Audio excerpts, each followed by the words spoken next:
Federal bank एक south India based bank माना जाता है फेडरल बैंक को, और हाल ही में इसके ऊपर एक टारगेट दिया गया है, वो है 125 का।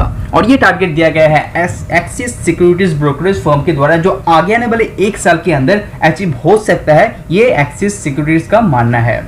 साथ ही साथ ये आपको पता होगा कि फेडरल बैंक पैसों के साथ साथ सोने का भी यहाँ पे लेन देन करते हैं, तो गोल्ड के ऊपर अच्छा खासा लोन ये प्रोवाइड करते हैं। साथ ही साथ गोल्ड के ऊपर कामकाज भी इसका बहुत ही ज़्यादा है कंपेयर टू अदर बैंक।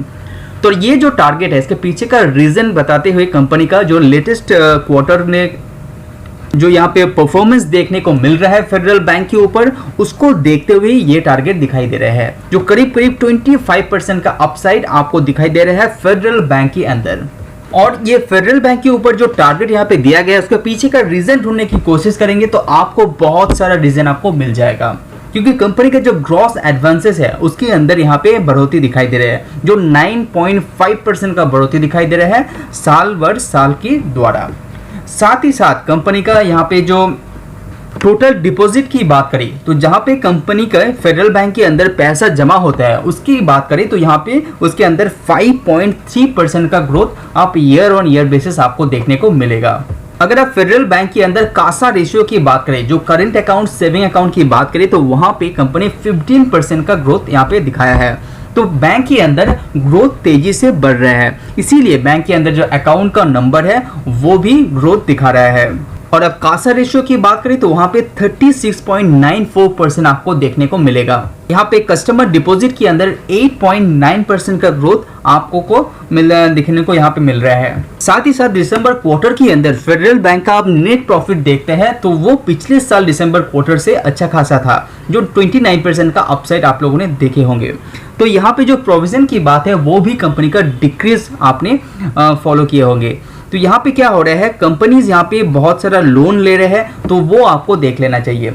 जब यहाँ पे फेडरल बैंक का रिजल्ट आएगा, क्वार्टर 4 का रिजल्ट यहाँ पे आने वाला है, तो रिजल्ट जब डिक्लेयर होगा तो कंपनी यहाँ पे लोन को डिस्क्राइब करेंगे, तो उसको आप देख लीजिए। साथ ही साथ कंपनी का जो क्वार्टरली रिजल्ट है उसके अंदर एनपीए का क्या सिचुएशन है उसको भी आपको देख लेना चाहिए।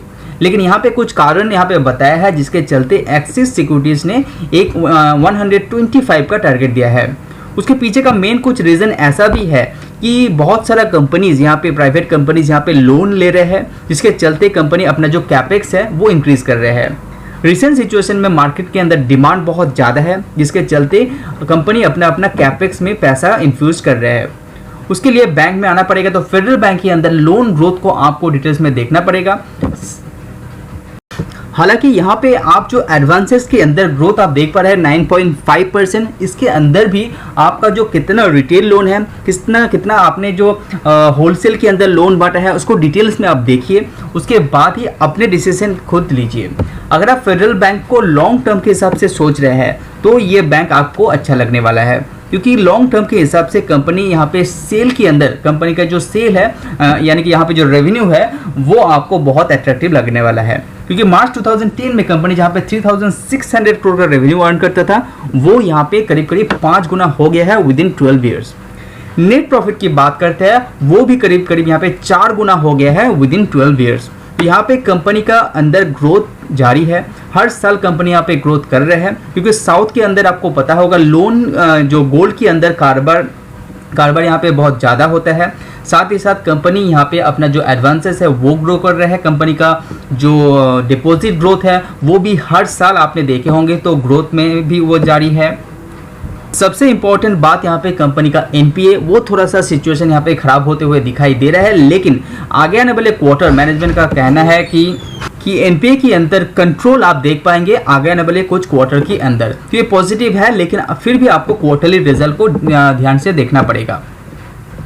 अगर आप फेडरल बैंक को वैल्यूएशन वाइज भी देखते हैं तो पिछले 5 साल का जो मीडियम पी है वहीं पे कंपनी ट्रेड कर रहा है, तो ये एक अच्छा टाइम हो सकता है आपको बैंक के लिए, क्योंकि पिछले कुछ सालों के अंदर जो प्राइवेट बैंक है वो ज़्यादा तेज़ी यहाँ पे नहीं दिखाया है।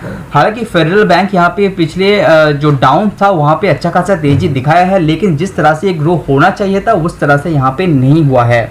तो फ्यूचर में ऐसा अंदाजा लगाया जा रहा है कि ये बैंक के शेयर ऊपर की तरफ जाएगा। जितना भी एनालिस्ट का यहाँ पे राय दिया है, ये फेडरल बैंक के अंदर पॉजिटिव दिखाई दे रहा है। कहीं पे भी सेल का रेटिंग नहीं दिया है, मैक्सिमम यहाँ पे होल्ड और बाय का रेटिंग आपको देखने को मिलेगा। तो ये बैंक को आपको लेना है तो अपने डिटेल्स में रिसर्च करने के बाद ही आपको इसके अंदर निवेश करना चाहिए। तो आज वीडियो में इतना ही। See you on next video. Subscribe now and press the bell icon. Never miss an update. Subscribe now and press the bell icon. Never miss an update.